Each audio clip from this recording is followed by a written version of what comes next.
When we feel stuck, it can be hard to picture what's possible in the new year. But sometimes a small change, like refreshing your dinner routine, can make a big difference in your day-to-day. Cook Unity makes it easy to reset your meal habits with a variety of vibrant, healthy meals crafted by award-winning chefs. The chefs you see on TV and in five-star kitchens are the chefs who craft each small batch meal, and they're delivered directly to your door, ready to enjoy. There's no cooking required, and it's way healthier and cheaper than other delivery options. Experience the convenience of dishes made from local, in-season ingredients, delivered straight to your door. It's an effortless way to savor high-quality, chef-prepared meals while feeling good about what you eat. Take a step toward a fresh start with Cook Unity. Chef-crafted meals designed with you in mind. Go to cookunity.com/podcast or enter code podcast before checkout to get 50% off your first week. That's 50% off your first week at cookunity.com/podcast. Hey y'all, it's Kelly Clarkson here to talk Wayfair. No matter your space, style, or budget, shop Wayfair.com to make your home way more you. Wayfair, every style, every home. Most weight loss plans are one size fits all, not taking into account each person's individual needs. Noom is here to change that. Noom Weight uses psychology. That's why they say losing weight starts with your brain. But it also takes into account your unique biological factors, which also affect weight loss success. The program helps you understand the science behind your eating choices and why you have cravings. Everyone's journey is different, so your daily lessons are personalized to you and your goals. One of the great things about Noom is that it's nourishing instead of restrictive. They focus on progress instead of perfection. You don't have to give up carbs, or anything for that matter. Have cravings? Food FOMO? Noom can help you lose weight while still enjoying your favorite foods. To date, Noom has helped more than 5.2 million people lose weight. Stay focused on what's important to you with Noom's psychology and biology-based approach. Sign up for your trial today at Noom.com. That's Noom.com. It's the Opperman Report. Join digital forensic investigator and PI Ed Opperman for an in-depth discussion of conspiracy theories, strategy of New World Order resistance, high-profile court cases in the news, and interviews with expert guests and authors on these topics and more. It's the Opperman Report. And now, here is investigator Ed Opperman. Okay, welcome to the Opperman Report. I'm your host, Private Investigator Ed Opperman. You can find me at Opperman Investigations and Digital Forensic Consulting, either through my website, emailrevealer.com. You can just email me directly at oppermaninvestigations@gmail.com. That's if you're looking for a PI. Fascinating topic today is the DC sniper. Okay, especially now that I've been driving around DC all the time, and you see some of these locations where the shootings took place and stuff. So it's opened it up to me. I don't know if I ever told the story, so I have a little connection to the DC sniper too, because a friend of mine ran the hotel. She was at the front desk at the hotel that they were staying in. And the FBI came down there and had her run a bunch of names through the computer to find if they were staying at the hotel, if they were checked in there. And the guy who came up with the database and tracked down those names was Hank Asher. He used to run one of the database companies. He's passed away now. And we did a whole show about him with Megan Walsh, John Walsh, his daughter, because Hank Asher was really good. Hank Asher, who was a coke smuggler, by the way, was really good friends with John Walsh, father of America's Most Wanted, Adam Walsh. But our guest today is doing a lot of research, a lot of new stuff that we haven't heard before. Her name is Katie Florsh. You can find her on Twitter under the name Katie at Mildred_Florsh, Florsh. And she has a lot of information about the DC sniper and their background and connections to the FBI, stuff like that. Katie Florsh, are you there? Yeah. Hi. Hey, how are you? Thank you so much. Thank you for coming on the show. Tell us about yourself. Who is Katie Florsh? Yeah, thank you for having me. Big fan of the pod, so we're excited to chat today. I suppose I'll call myself an independent researcher of sorts, but this was really my interest in the DC snipers was born just out of general curiosity. I was moving away from Washington, D.C., and wanted to just kind of close out my time there with a little bit of reading about D.C. snipers, because I knew nothing about it, and just kind of fell down the rabbit hole here. But just kind of do this on the side as a passion project. So really enjoy it, and find a lot of interesting information. Where did you live in D.C.? I was in like Northwest DC, kind of near the zoo. Okay, and my daughter's near that zoo now. Yeah, she's right, but a little further south, close to the park, Rock Creek Park. Yeah, I forget the street though. I just spent like a whole week there, moving her into her first apartment down there. With her boyfriend, actually. And we had to rent a moving van. I was driving all those narrow streets with a moving van. Oh, yeah. Put 300 miles on the moving van. Okay. And also, too, the directions over there are, like, useless, right? Because, it doesn't even understand MapQuest or GPS, because the streets are just laid out so strangely. Yeah, driving is enough to ruin a trip, honestly. But I really love the area. At night, if you're quiet, you could hear the lions, which felt like Jumanji. But yeah, I really liked it there. Yeah, that would be very cool. Whenever my daughter goes shopping, she goes right past that zoo. Okay, so let's see. DC Sniper. What for the audience? A lot of people are young and they're not familiar with the whole story. What year was the DC Sniper? Do we know? So the first shooting started in 2002. Wow. So, it ran from February. Technically, the first one was in February, all the way to the end of October in 2002. And who were those two characters? One guy was Malvo and Muhammad. Who were they? Yep, Lee Boyd Malvo was the younger one. He was about 17, 18 when all of this started. And the other one is John Allen Muhammad, which initially his name was John Allen Williams, but changed his name just prior to the shootings. Yeah, it's interesting. When they were searching for the name in the computer, it was Muhammad, John Allen, John, Muhammad. Like they were switching it around, all different combinations when they were searching for him there. It's really interesting, too. The woman who was doing that, it turned out, we found out later on, that her and her sister had brutally tortured this little boy, this little 4-year-old boy. It was her sister's, her nephew. And force feeding him peppers and stuff like that. It was just this horrific story that made the headlines down there. My God. Yeah, we had no idea. We thought she was like a normal person. I had no idea. And what a small world that she would be the one that the sniper would be staying there at their hotel. Just so bizarre. Now, how did these two hook up together, Malvo and Muhammad? Yeah, so actually initially, Malvo sort of wandered into a cafe where he saw Muhammad playing with his son, who was doing a flight simulator on a computer. And he noticed that the son was hungry.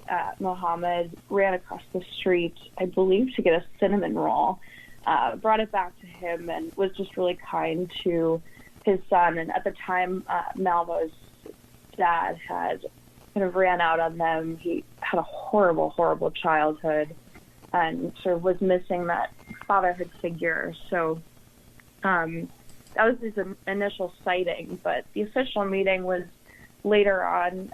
His mom, Lee's mom, was trying to get to the United States. She didn't have papers, and Muhammad's sort of gig was putting together false documents. So she actually went to him, and then they sort of serendipitously linked back up. Okay, that's fascinating. I didn't know that. Now, what country was Malvo from? Malvo was Jamaica. He was born in Kingston. And you're telling me that John Allen Muhammad was in the business of producing false identifications? Yes, yeah. big time, if you will. Really, I wasn't familiar with that portion either. That's very interesting. And maybe that's why they were searching for the IDs in different combinations. Now, and what was his background? I know that this is the focus of your work, that his background, you suspect he was some type of FBI agent or informant, right? Yeah. So John Allen, like I said, Williams initially, but then Muhammad was born in Baton Rouge in 1960 and had a pretty rough upbringing. His mom dies when he's 3 from breast cancer. Dad dies when he's 10, raised by his aunt. And when he starts school, a few accounts say that he wasn't very bright. In fact, coverage is pretty brutal towards him. They call him a loser and stuff like that. But he struggled in school. And immediately after graduating high school, so this is in 1978, he joins the Louisiana National Guard and is there for 4 years before he's court-martialed for disobeying direct orders and actually punching an officer in the face. So after the National Guard, his military activity becomes pretty difficult to pin down. Military officials and the Pentagon changed their stories quite a few times about where Muhammad was stationed, for how long, and actually whether or not he received sniper training at all while he was in the service. So initially the Army said that Muhammad did have sniper training, but very soon after they walked that back and denied it. But Muhammad himself told government officials, actually in Antigua while he was trying to obtain citizenship, that he attended, quote, Special Forces Sniper School in the U.S. military, and said that it was there that he was taught, quote, urban warfare. What about overseas combat?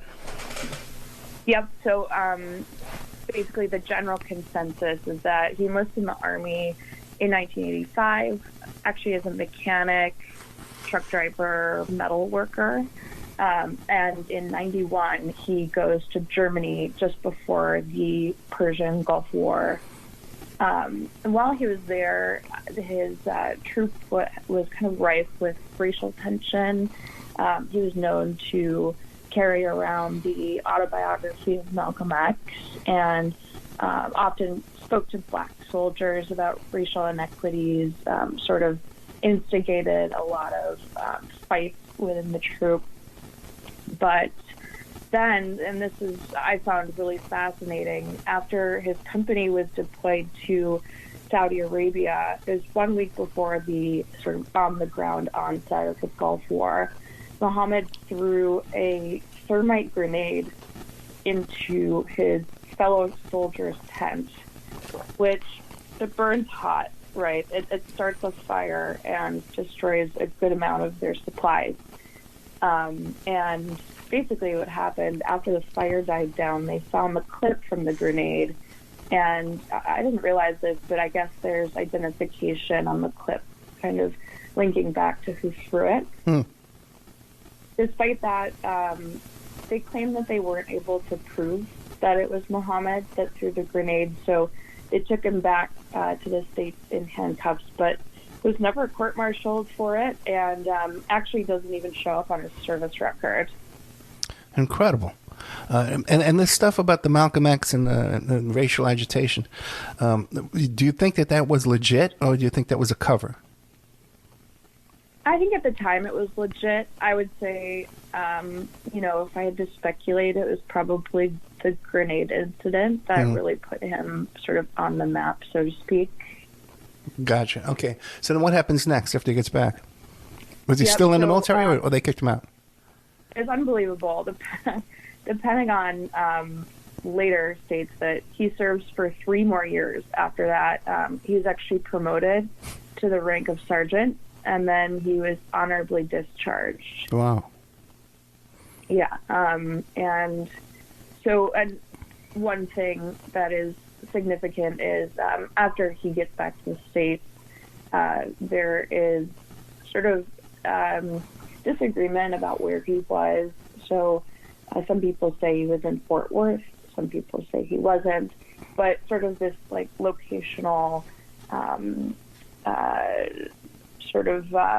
it's difficult to pin down where exactly he was, which I think is relevant when we're thinking about potential training or the lead up to some of these crimes. But after that, Mohammed's license number is actually in the FBI database 8 more times for a variety of crimes. And we chatted about this briefly earlier, but one of which was human trafficking in Florida, where he was not held at all, got off scot-free. And yeah, I mean, I think that that's a pretty significant piece of evidence that, I believe that he was protected by the government at that point. And now this human trafficking, this was just like immigration trafficking, or were these people being put into slave trade or sex trade or anything like that? Slave labor? I wasn't able to find any, firsthand accounts of whether it was any kind of sex trade or anything like that. I think it was just human trafficking, but there was a lot of gun smuggling, so I wouldn't be surprised if that was tied in as well. Now, his ex-wife would know where he was those periods of time, wouldn't she? And she would have a motive to talk about it. She was a target. Yes. That's a really interesting point. I think there's two main theories for why these killings happened, one of which is this sort of race war, or like getting back at people who had wronged Mohammed, but the other one was to collect his children from his ex-wife Una, who was hiding in Maryland with their kids. Basically, he had lost custody, and she was terrified at the time, so she sort of kept her mouth shut. But before all of these crimes, Una was repeatedly reporting Mohammed to the police. She brought him to court over a variety of crimes. He was physically and mentally abusive. At one point, she was actually hospitalized because she was so worried about the fate of her children while he had kidnapped them and brought them to Antigua. So I think she was pretty vocal, but it just didn't really go anywhere. Yeah. What was her employment? So she worked in hospital administration at one point, but when she fled to the DMV area, she actually her job was at the Department of Justice under John Ashcroft, despite having no previous qualifications for the position. And when you say DMV, that's Delaware, Maryland, Virginia, for people that aren't up there. Yeah, DMV is a common DC expression. Yeah. And now she worked for John Ashcroft, you said? Uh-huh. Doing what? Doing what? I don't know. It's very difficult to find. All I know is, it was DOJ, during the Bush administration. And beyond that, unable to find any details. Now, one of the other shooting victims was also FBI. What do we know about him? Any connection between him and this crew? Yes. So one of the shooting victims was Linda Franklin. So Linda Franklin was she was an FBI agent that was newly included in the hold on, let me grab my notes really quickly. She was new in the cybersecurity division. She had just started, and it's pretty interesting. So she was shot inside of a covered parking lot outside of a Home Depot. Police initially received a tip from a witness. His name was Matthew Dowdy. Matthew's tip was that the shooter was in a cream-colored van, was dark-haired, and had a mustache. So a single shooter that does not at all fit the description of Lee or Muhammad. The police did a very cursory search, found apparently nothing to back that claim up, actually accused Dowdy of lying, and brought him to court. After a court case, he was charged $1,000, and it was sort of just this huge inconvenience for trying to submit a tip, which I find pretty interesting. Yeah, right. Why would they go to all that effort to charge this fellow here? But you see that in other cases like Columbine. We had a Columbine witness there, and the FBI coming down on her and making her try and change her story too. You know, when they don't like your story, you just change it. You know, and also too, this area, DMV, Virginia, you know, D.C. There's a lot of people up there, retired military, even from foreign countries and stuff. And intelligence people, everyone's like, you know, in the business, you know. Mm-hmm. And even just driving around, you can kind of just spot them. That this guy's ex-military, this guy's, you know, driving around. There's a lot of skullduggery going on down in that area. So for that to be a second shooter, wouldn't surprise me at all. Like a white guy in on this operation, yeah. Yeah, and that's one thing is, you know, they weren't just killing in the DMV, they were also killing in states down south, in areas with a lot of drive-by shootings. So, you know, I think it would be very easy to have a drive-by shooting attributed to them that, you know, maybe wasn't. Yeah, but I did want to say, before we move on from Linda, so Matthew Dowdy, if you fast forward a few years, he was convicted of rape and murder. The body was found behind a utility box near Dowdy's motel, and he had pretty flimsy evidence. It was some fingerprints and a shoe print. But Dowdy was going to that power box, the utility box, to smoke cigarettes at night. So he had a pretty strong alibi. In fact, he had friends that could corroborate his story. But the court repeatedly denied his request for an investigator. He appealed a few times, denied, and then ended up charged for murder and rape, which I think is interesting and worth thinking about, just in light of this, you know, if he saw something he wasn't supposed to see, or, you know, had information about this killing of this woman, this FBI agent, you know, just a little bit suspicious, this second crime that they kind of brought him in for. Yeah, that is very interesting, yeah. Now, we know he's in prison now. I'm not sure actually about right now, but this was in, 2007. Okay, great. I would imagine. Yeah, murder, yeah, should still be in 2007. Send me his name when this is over. I'll take a look at the Department of Prisons and see where we can find this guy. Very interesting. Yeah. Well, now, one thing also, too, that always there's a lot of questions about is the way that Muhammad obtained the Bushmaster weapon. Like some people say it was stolen, but he had a relationship with that guy he stole it from. Yes. What's going on there? And that's actually a really is a crazy rabbit hole.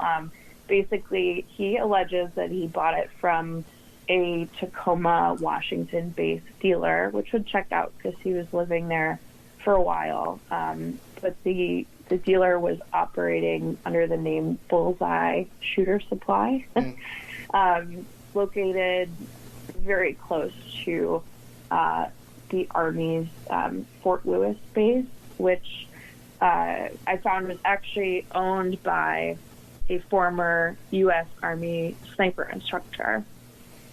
So basically what happened was the Bushmaster rifle that they first were looking to connect to Muhammad was actually, they found records, it was purchased by him from a different gun dealer named Welcher's Gun Shop. So basically, the narrative that they were going for is that Muhammad sold the gun back to Welcher's, which then sold it to another customer, which would put it back at Bullseye's shooter supply, which is where Muhammad would have found it. But so he bought the same gun twice, is what they're claiming. Basically, yeah. But there was some pretty crazy numbers about how many guns that were sold from Bullseye Shooting Supply that were involved in crimes. I think it's like 52 crimes from 97 to 2001. Yeah, that's quite a bit. That's quite a bit. That's quite a bit. And it's interesting, too. You talk about, they're saying Muhammad was a human trafficking smuggler and arms smuggler. Why would he need to even buy a weapon from a gun dealer at all? He would have these connections in the street. Right. Yeah, I mean, I don't know. I think, I'm not sure. I think that Bullseye Shooter Supply, which sounds like a Costco name, but I think that it's a front. Basically sells guns that basically the government then can track and see where they go. Gotcha. That would be my guess. But, and we know those kind of programs go on because of that thing in Mexico. I forgot what Fast and Furious was called. Yeah, that whole thing. So we know these kind of things happen. Mm-hmm. Now, Muhammad, again, he's living in all these different places. It costs a lot of money to move. How is he funding all this? Yeah, so, the question of Muhammad's funding is one that comes up quite a few times. I think we know that he was doing these fabricating documents for immigrants and helping them get to the U.S. I read one account that someone came over, organized by Muhammad in the storage area of a freight ship. So it was pretty serious, some pretty sad and not great things happening. And I think in the Diaries of the DC Sniper, which is the book that Anthony Maioli wrote with Lee Boyd Malvo, so it's a first-hand account. Lee says that a lot of the money comes from gun smuggling, but there's a couple of people that were with Muhammad in Washington when he was at this homeless shelter actually noticed that he would flash wads of money. He was taking trips, ski trips. He got multiple calls from travel agents, was going to Denver and Salt Lake City, and offering to buy, women drinks or coffee. And there's a lot of speculation about how on earth he was able to keep up this life, along with child support. I mean, he was paying $900 a month for child support. Yeah, and D.C. is not cheap either. Motels and hotels in D.C. are not cheap. Yeah. Now, what was the relationship between Malvo and Muhammad? Was there a sexual relationship between the two? So in recent interviews, Malvo has stated that there was a sexual relationship between them, but that only just came up recently. Before that, it was never detailed, and some of the people that they stayed with never reported it. So, I'm not sure. I don't know how much we can really take Malvo's account, as truth, but I do know that it was a very intense training program that Muhammad had Lee on. So he would wake him up, they would go running. He wasn't allowed to eat more than, first it was 2 meals a day, and then he got him down to 1 meal a day. They would go lift weights, and then they would spend like 5-6 hours a day on the weekends at the gun range. Wow. Yep. So, and the other thing that is really strange that Lee mentions in this Diary of the DC Sniper, which I found really helpful, he says that that Muhammad was giving him 36 vitamin supplements in the morning and 36 in the evening. Yeah, now that wouldn't be cheap either. Yeah, you know what I mean? Hey, that's true. Yeah, that's another expense. And fascinating, he's got this money, but he's staying in a homeless shelter. Any other suspicious things going on at that homeless shelter? Other people, operatives there?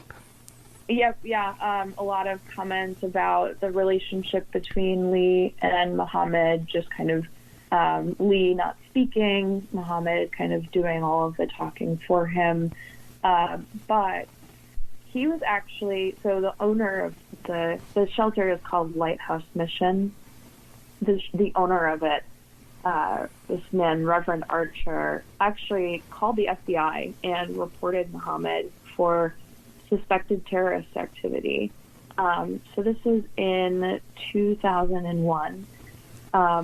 Basically, he just felt like all of the flights that Muhammad was taking, but also because Muhammad was talking about like anti-American remarks to the residents at the mission, and Reverend Archer was convinced that he was a terrorist. But the FBI report never amounted to anything.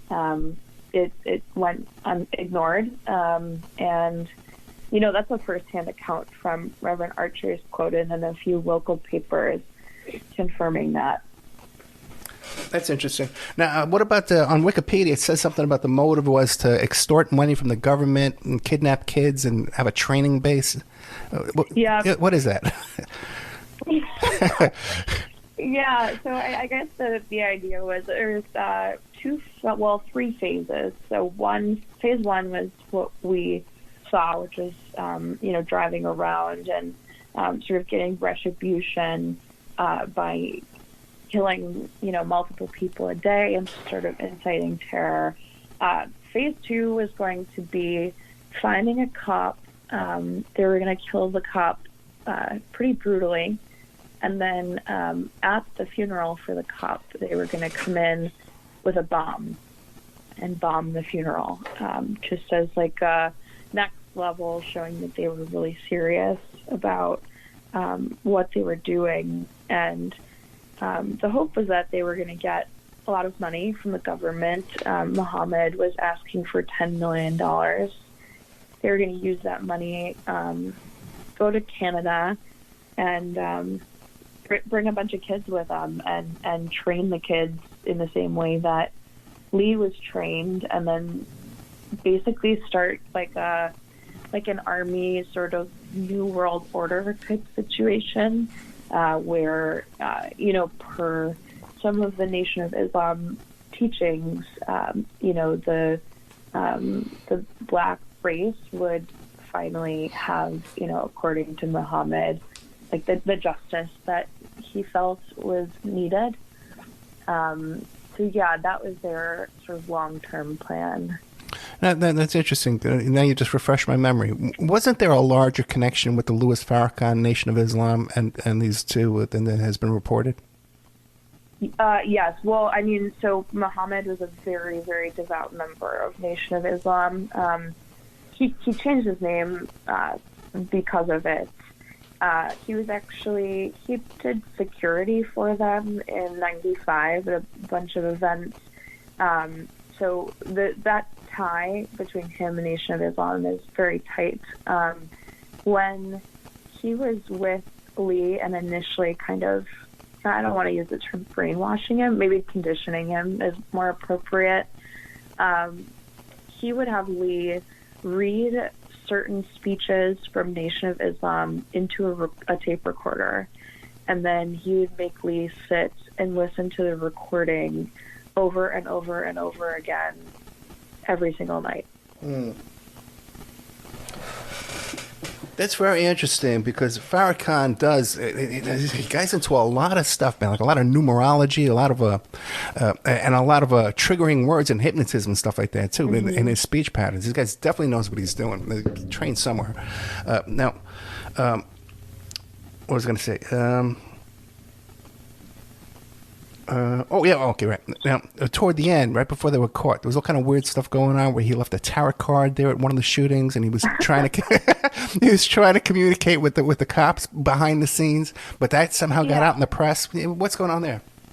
Yeah, I gotta say the tarot card thing. Yeah. It doesn't. I don't know personally. I don't feel like it checks out with their sort of MO. They were very practical. Muhammad was very academic, systematic. Tarot cards, to me at least, sort of seem kind of woo-woo for his typical activity. But they were leaving tarot cards and writing I am God or call me God, just as kind of like their, like a calling card, like, claiming responsibility for the killings. The notes are really interesting. So there's one, there's a killing that happened in Montgomery. So there's a tip that there was a killing in Montgomery that needed to be investigated, and it actually happened like 2 months prior. So the Charles Moose, who was the lead on the case, he's a police chief lead on the DC sniper case. Interestingly, I mean, Montgomery is in Maryland, Montgomery County, but his first instinct was to go to Montgomery, Alabama, and his claim was that a priest got a phone call that said, you need to go to Alabama and not Maryland, which the priest spoke up about and said, that's not true, never happened. So then, I mean, this is where the note comes in. So Charles Moose then says, actually, I got the story wrong. It was actually a note. And it was a note that had a list of phone numbers and a dates and times for when those phone numbers were called. And we followed those phone numbers to find out that it was in Alabama and not Maryland.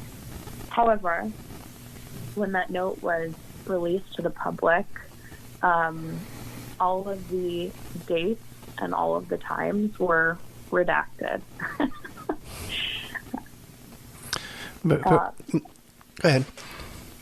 Oh, no, I just to say that, a lot of the notes, I think, don't quite line up with the actual facts of the case, or they're just really unusual, just don't make a lot of sense, or, there's just also a detail that really isn't talked about when people typically talk about PC snipers.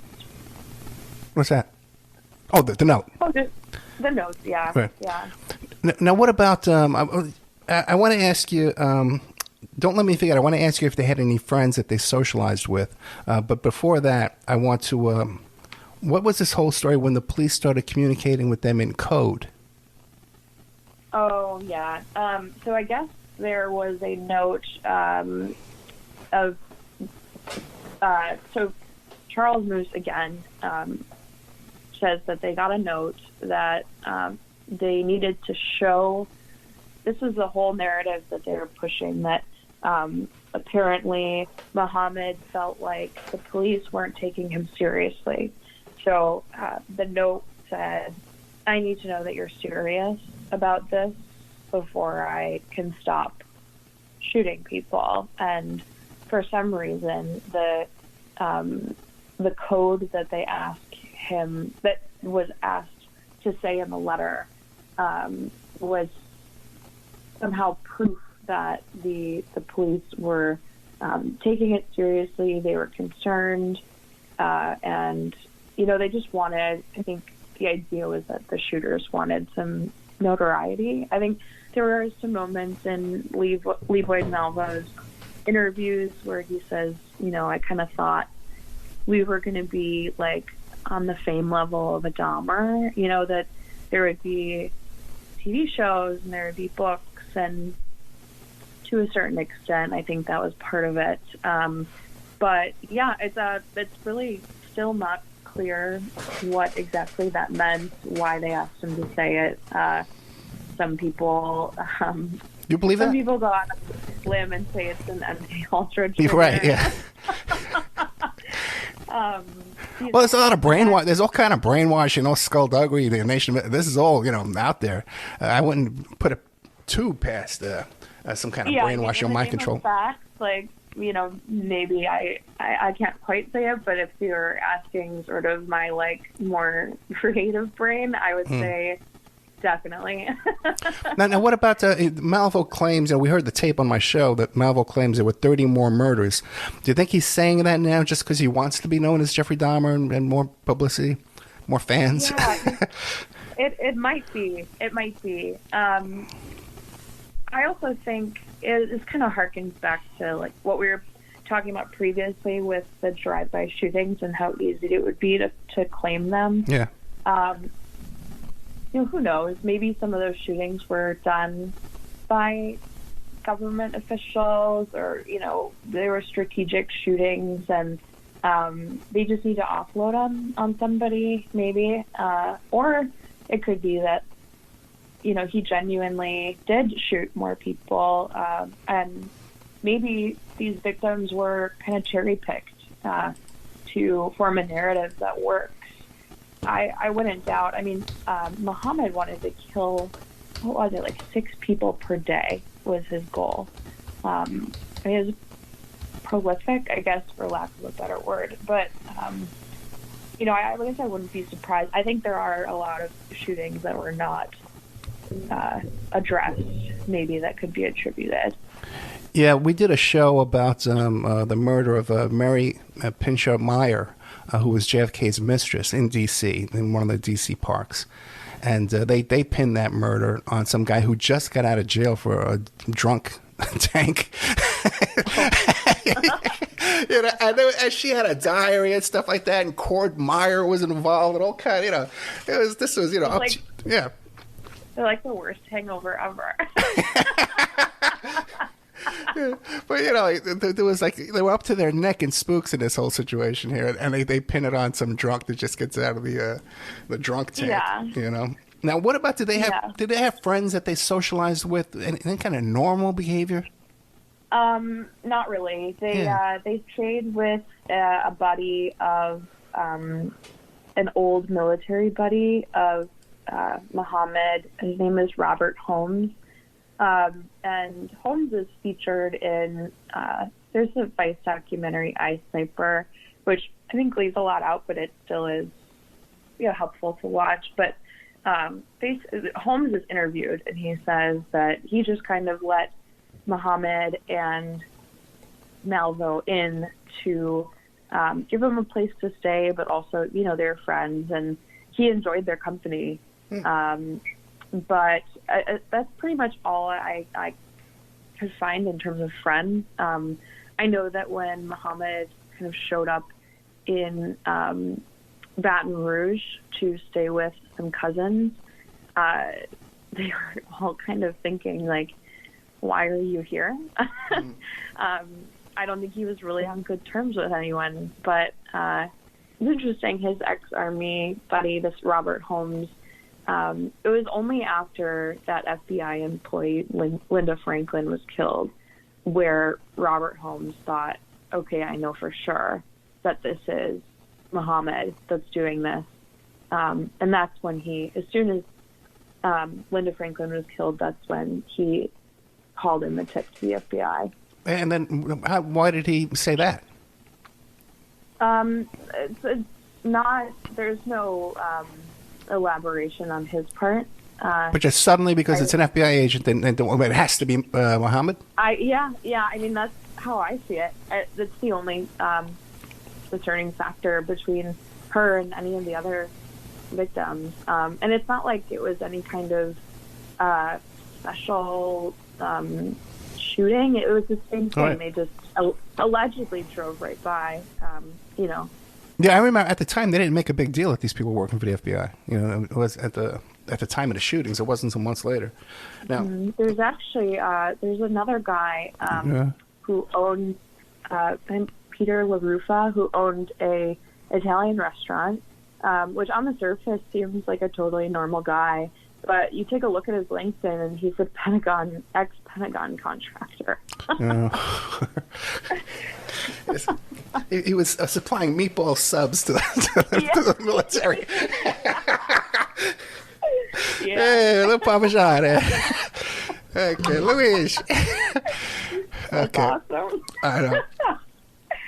Okay, now you describe these two guys. They're at the range 5 hours at a time. They're lifting weights all day long. They're taking 30 pills in the morning, 30 at night. They're doing all this stuff, right? Push-ups. But we're to believe that they got caught with their pants down. They're sleeping in their getaway car, with the rifle in the getaway car, and they're sleeping at a rest stop. And the cops just knock on the door, hey, and they just give themselves up. Is that the story? Yeah, it's strange. I mean, I personally don't buy it. Apparently it was a trucker that was like at a truck stop and saw the car and called in the tip. But again, this Charles Moose kind of comes back up. There was some leaked documents. Basically, Charles was doing some union busting for the police and really pissed some people off, and they leaked a bunch of classified documents that showed that that Moose knew that he knew the descriptions of the snipers well before he released the descriptions of the snipers. There's some speculation that he was sort of a puppeteer that wanted to manipulate this case to make himself look really good. I don't know if that might have been a factor. I wouldn't be surprised if it was. Well, we know also, too, we know for a fact they had the names because Hank Asher wrote about it. Oh, am I working at DC Sniper? I found you. I knew the names. He said they knew the names. Now, it's... Yeah. And I've been at every one of those rest stops, okay, around, okay, all of them. Every time I go to DC, I drive up there. So it's not a big surveillance to check these rest stops every half hour. Yeah. That wouldn't be a big deal whatsoever. That's just No, and in fact, they passed through traffic stops. I think it was something like 10 times. Really? Yeah, they went right through, and apparently there's video footage. I haven't found it. It's news coverage of one of the shootings, and you can see them sitting in the background in their car. Wow. Yeah. Can you see them cleaning their weapons? Yeah, taking all their vitamins. That's right. Oh my God! So, what is your conclusion to all this? What is your? It stinks to high heaven, okay? But what is your conclusion of Katie Florsh? Yeah. Well, so I guess like maybe a good place to go is just there's some like for my theories. I think there's some weirdness. The political climate obviously is a big one. So they were finally arrested on October 24th. So just to recap the week going up to October 24th, just like give an idea of what we were dealing with, post 9/11. It was on the 16th, October 16th, that Bush got authorization for military force against Iraq. And then 2 days later, bin Laden releases a video congratulating his followers on their efforts at jihad. And then on the 23rd, the day before they're arrested, the defense appropriations bills were signed by Bush. It was $355 billion. My thought is the government really needed patriotism. They needed to instill a sense of fear in people so that they felt like they were enthusiastic about putting more money into the war, paying more taxes. And I think this was a really good way to drive that for two reasons. One is, I mean, Muhammad changed his name like a week before the shooting started. Oh, really? Yeah, it was very convenient. And then Lee was an illegal alien. He was an immigrant coming in, his terrorist coming onto our soil, right, and killing people. In fact, Lee was detained. Immigration forces caught him and was detained and then let go in the U.S. Without proper citizenship. I think that it was really helpful to have someone who is Nation of Islam, a person of color, and then an illegal immigrant. Yeah, Muhammad. Yeah, Muhammad. I mean, you can't. I mean, really quick question, because we only got about a minute left. Do you know anything about him taking out a loan or any kind of applying for an apartment or something between the time he changed his name to the time that the end when they caught him? I'm not familiar with that, no. Okay, because I can't understand how Hank Asher could have, if he just changed that name, because I know where he gets his databases from. It's all credit header stuff. How could he, yeah, you know what I mean? Unless you're applying for credit, I can't see, but maybe they did, who knows? But even then, that would be pretty quick for it to be updated, back in those days especially. Yeah, I mean, I think if you have the support of the FBI... and things go pretty quickly. Well, it would. I guess maybe. I don't know, man. Maybe checking into motels is the only thing I could think of. True. I can't think of a. Anyway, we're out of time anyway. Okay, we're not going to solve this case today. We're going to let